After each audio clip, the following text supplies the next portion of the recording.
मनोना धाम उत्तर प्रदेश के बरेली जिले में स्थित बाबा खाटू श्याम का एक प्रसिद्ध मंदिर है।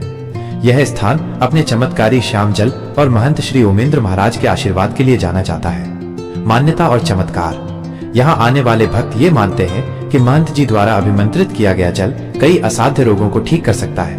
इनमें कैंसर, लकवा, किडनी और लिवर से जुड़ी बीमारियां शामिल हैं, जिनका इलाज डॉक्टर्स भी नहीं कर पाते। भक्तों का मानना है कि यह जल उनके लिए संजीवनी का काम करता है। कई वीडियो में लोगों को ठीक होते हुए दिखाया गया है, जिनमें सालों से चल नहीं पा रहे लोग चलने लगते हैं, या जिन लोगों की सुनने की क्षमता चली गई थी वे दोबारा सुनने लगते हैं। मंदिर का इतिहास। माना जाता है कि यह वो स्थान है जहां पांडवों ने अज्ञातवास के दौरान 12 साल बिताए थे और बाबा खाटू श्याम का जन्म हुआ था। ये भी कहा जाता है कि महंत ओमेंद्र चौहान ने इस धाम की स्थापना तब की जब उन्हें बाबा के माध्यम से चमत्कार करने की शक्ति प्राप्त हुई। हालांकि कुछ लोगों का कहना है कि ये धाम 4 साल पहले तक अस्तित्व में नहीं था, लेकिन अब यहाँ हर दिन हजारों की संख्या में भक्त आते हैं। विवाद और आलोचना। कुछ लोग इसे अंधविश्वास मानते हैं और कहते हैं कि ये दुखी और बीमार लोगों की भावनाओं का फायदा उठाने का एक तरीका है। वे सवाल उठाते हैं कि अगर इस जल में इतनी शक्ति है तो कोई भी असाध्य बीमारी ठीक होने का कोई वैज्ञानिक प्रमाण क्यों नहीं है। हालांकि यहाँ आने वाले भक्त अपनी आस्था और विश्वास पर अडिग रहते हैं और उनका कहना है कि ये चमत्कार है। यहाँ की मान्यता के अनुसार महंत श्री ओमेंद्र चौहान को श्याम बाबा की कृपा से दिव्य शक्तियां मिली हैं। कहानी के अनुसार ओमेंद्र चौहान एक नीम के पेड़ के नीचे श्याम बाबा की आराधना करते थे, जहाँ अब भी लोग पूजा करते हैं। इस धाम को सबसे ज्यादा प्रसिद्धि 2020 में तब मिली जब एक मृत बच्ची के फिर से जीवित होने का दावा किया गया। इस घटना के बाद से यहाँ भक्तों की भीड़ लगातार बढ़ती गई। यहाँ आने वाले भक्त महंत द्वारा अभिमंत्रित एक विशेष श्याम जल का उपयोग करते हैं, जिसके बारे में कहा जाता है कि यह कैंसर, किडनी, लीवर और लकवा जैसी गंभीर बीमारियों को भी ठीक कर सकता है। हालांकि ये भी ध्यान रखना जरूरी है कि इन चमत्कारों को लेकर अलग अलग राय है। जहां एक तरफ भक्त इसे श्याम बाबा की कृपा मानते हैं, वहीं दूसरी तरफ कुछ लोग और डॉक्टर इसे अंधविश्वास कहते हैं। उनका कहना है कि इन दावों का कोई वैज्ञानिक आधार नहीं है और ये केवल लोगों की आस्था पर आधारित है। फिर भी दूर दूर से लोग अपनी बीमारियों के इलाज के लिए यहाँ आते हैं और इस जल को अपने लिए संजीवनी मानते हैं। मनोना धाम में अर्जी लगाने के 2 मुख्य तरीके हैं। धाम पर जाकर आप सीधे मनोना धाम जा सकते हैं। वहां पहुंचने के बाद अपनी मनोकामना एक कागज पर लिखें और उसे मंदिर में बाबा श्याम के चरणों में अर्पित कर दें।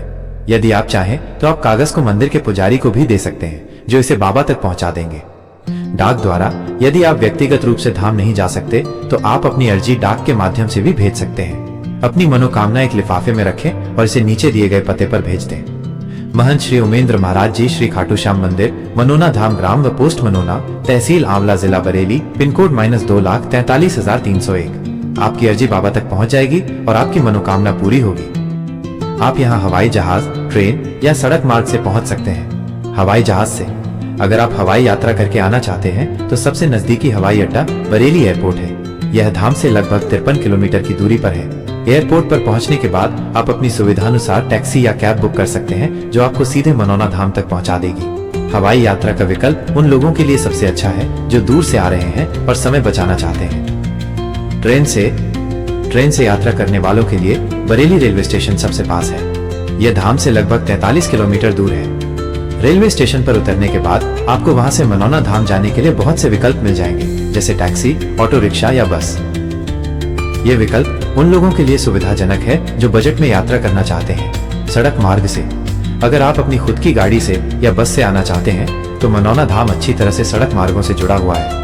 ये दिल्ली से लगभग 252 किलोमीटर और जयपुर से लगभग 478 किलोमीटर की दूरी पर है। आप अपनी गाड़ी से या अंतर्राज्यीय बस सेवा का उपयोग करके यहाँ तक पहुँच सकते हैं। सड़क यात्रा का आनंद उन लोगों के लिए है जो रास्ते के नज़ारों को देखते हुए यात्रा करना पसंद करते हैं। मनोना धाम में भक्तों के रुकने के लिए बहुत ही सुविधाजनक व्यवस्था है। यहाँ आप अपनी सुविधानुसार कई तरह के आवास विकल्प पा सकते हैं। मंदिर परिसर में निःशुल्क आवास, फ्री अकोमोडेशन। अगर आप एक साधारण और आध्यात्मिक अनुभव चाहते हैं तो मंदिर परिसर में निःशुल्क रुकने की व्यवस्था उपलब्ध है। ये एक तरह की धर्मशाला है जहां आप बिना किसी शुल्क के रात बिता सकते हैं। सुविधाएं। यहाँ आपको कोई विशेष सुविधाएं जैसे निजी कमरा या SEE नहीं मिलेगा। यहाँ फर्श पर या खुले बरामदे में रुकने की जगह होती है। क्या साथ लाएं? अगर आप यहाँ रुकने की सोच रहे हैं तो अपना बिस्तर, चटाई, कंबल या चादर और अन्य व्यक्तिगत सामान साथ लेकर आए। किसके लिए? यह उन श्रद्धालुओं के लिए सबसे अच्छा है जो कम से कम खर्च में यात्रा करना चाहते हैं और सादगीपूर्ण तरीके से रहना पसंद करते हैं। सशुल्क आवास, पेड अकोमोडेशन। मंदिर ट्रस्ट द्वारा संचालित कुछ गेस्ट हाउस और कमरे भी उपलब्ध हैं, जिन्हें आप शुल्क देकर ले सकते हैं। किराया और सुविधाएं। इन कमरों का किराया आमतौर पर 500 रुपए से लेकर 2000 रुपए तक हो सकता है, जो कमरे में उपलब्ध सुविधाओं पर निर्भर करता है। इनमें से कुछ कमरों में पंखा, बिस्तर और संलग्न बाथरूम जैसी बुनियादी सुविधाएं हो सकती हैं। बुकिंग। इन कमरों की बुकिंग अक्सर पहले आओ पहले पाओ के आधार पर होती है, खासकर त्योहारों या विशेष अवसरों पर जब बहुत भीड़ होती है। इसलिए अगर आप भीड़ वाले समय में जा रहे हैं तो पहुंचने पर तुरंत पूछताछ करना सबसे अच्छा होगा। आसपास के शहरों में होटल्स इन नियरबाई सिटीज। अगर आप अधिक सुविधाएं या आराम चाहते हैं तो आप धाम से कुछ ही दूरी पर स्थित आसपास के शहरों जैसे आंवला लगभग 15-20 किलोमीटर दूर या बरेली लगभग 45-50 किलोमीटर दूर में ठहरने का विकल्प चुन सकते हैं। बरेली में कई तरह के होटल और गेस्ट हाउस हैं, जो बजट से लेकर लग्जरी तक की सभी रेंज में उपलब्ध हैं। यहाँ आपको बेहतर सुविधाएं जैसे बड़ी ई कमरे, रेस्तरां और 24 घंटे की सेवाएं मिलेंगी। भोजन की व्यवस्था, फूड अरेंजमेंट्स। रुकने के अलावा मनौना धाम में भोजन की भी अच्छी व्यवस्था है। यहाँ बाबा की रसोई चलती है, जहाँ सभी भक्तों को मुफ्त या बहुत ही कम शुल्क पर शुद्ध शाकाहारी भोजन मिलता है। ये एक सामुदायिक रसोई है, जहाँ सभी मिलकर भोजन करते हैं, जिससे एक अनूठा अनुभव मिलता है। भक्तों का मानना है कि महंत ओमेंद्र चौहान के स्पर्श मात्र से भी रोग ठीक हो जाते हैं। लोग दूर दूर से अपनी शारीरिक और मानसिक समस्याओं का समाधान पाने के लिए यहाँ आते हैं। अंधविश्वास और विवाद। जहाँ एक तरफ बड़ी संख्या में लोग मनौना धाम में आस्था रखते हैं, वहीं कुछ लोग इसे अंधविश्वास और पाखंड भी कहते हैं। वैज्ञानिक और डॉक्टर इन दावों का कोई प्रमाण नहीं देते और मानते हैं कि ये दावे सिर्फ लोगों की आस्था और विश्वास पर आधारित हैं। ये धाम भक्तों के लिए एक आस्था का केंद्र है, जहाँ लोग अपनी समस्याओं का समाधान ढूंढने आते हैं, लेकिन इसके चमत्कारों को लेकर विवाद भी है।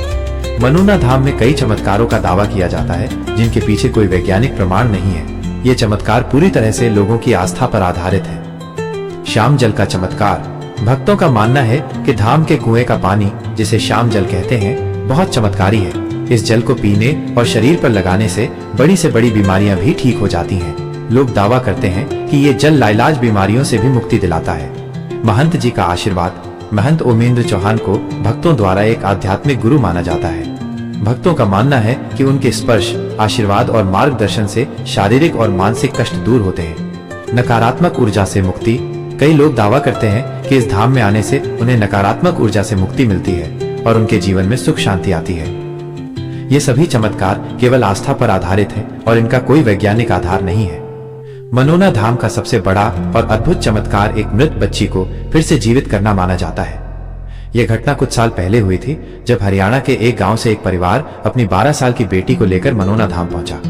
बच्ची का नाम सोनिया था और वो बहुत गंभीर बीमारी से पीड़ित थी। परिवार के अनुसार डॉक्टरों ने बच्ची को मृत घोषित कर दिया था। परिवार ने अंतिम उम्मीद के तौर पर बच्ची को गुरुजी के पास लाने का फैसला किया। जब वे धाम पहुंचे तो बच्ची का शरीर ठंडा पड़ गया था और उसमें कोई हलचल नहीं थी। परिवार ने गुरुजी के चरणों में गिरकर मदद की गुहार लगाई। गुरुजी ने बच्ची को देखा और उसके शरीर पर जल के छींटे मारे। इसके बाद उन्होंने कुछ देर तक मंत्रों का जाप किया और बच्ची के माथे पर हाथ रखा। कुछ ही मिनटों में चमत्कार हुआ। बच्ची के शरीर में हलचल होने लगी और उसने धीरे धीरे आंखें खोली। ये देखकर वहां मौजूद सभी लोग हैरान रह गए। बच्ची पूरी तरह से ठीक हो गई और उठकर बैठ गई। इस घटना के बाद मनौना धाम की ख्याति देश विदेश में फैल गई और लोग इसे चमत्कारी धाम कहने लगे। ये घटना आज भी मनौना धाम के इतिहास में सबसे बड़ी और महत्वपूर्ण मानी जाती है। मनौना धाम में महंत ओमेंद्र चौहान से मिलना मुश्किल है, क्योंकि भक्तों की भारी भीड़ रहती है। कई लोग रात 2 बजे से ही कतार में लग जाते हैं। महंत जी सुबह से शाम तक भक्तों को दर्शन और आशीर्वाद देते हैं। उनका दावा है कि वह कोई चमत्कारी नहीं बल्कि ईश्वर के एक माध्यम है। भक्तों की आस्था इतनी गहरी है कि वे उन्हें पूजनीय मानते हैं। अगर आप उनसे मिलना चाहते हैं तो आपको धाम जाकर अपनी बारी का इंतजार करना पड़ेगा। धाम का कोई निश्चित समय नहीं है, इसलिए आपको लंबे समय तक इंतजार करना पड़ सकता है। धाम की आधिकारिक वेबसाइट या सोशल मीडिया पर भी कोई जानकारी नहीं दी गई है कि आप उनसे कैसे मिल सकते हैं।